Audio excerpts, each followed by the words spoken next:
দলের অবস্থা যাচ্ছে তা। এর মাঝেই সিলেটে উপস্থিত নোয়াখালী ভক্তদের প্রাণভোমরা সৌম্য সরকার।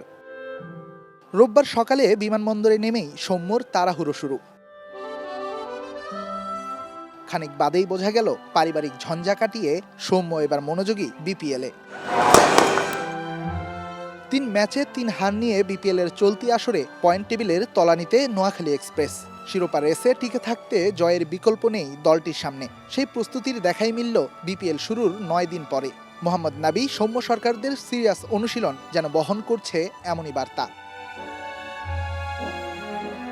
বিমানবন্দর থেকে টিম হোটেল জার্সি পাল্টে সৌম্য এদিন ব্যাটিং অনুশীলন করেছেন ঘণ্টাখানেকের বেশি। নেটে সলিড শটে যেন বোঝাতে চেয়েছেন, আর ভয় করো না, আমি চলে এসেছি।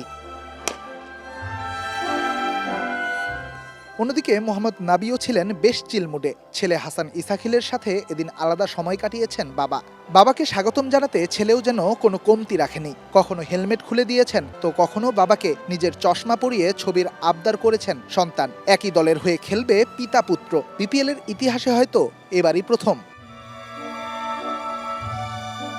সোমবার ঘরের দল সিলেটের বিপক্ষে মাঠে নামবে সৌম্য নাবিরা। নিশ্চয়ই এই ম্যাচ দিয়েই টুর্নামেন্টে জয়ের দেখা পেতে চাইবে নোয়াখালী এক্সপ্রেসের পারভক্তরা।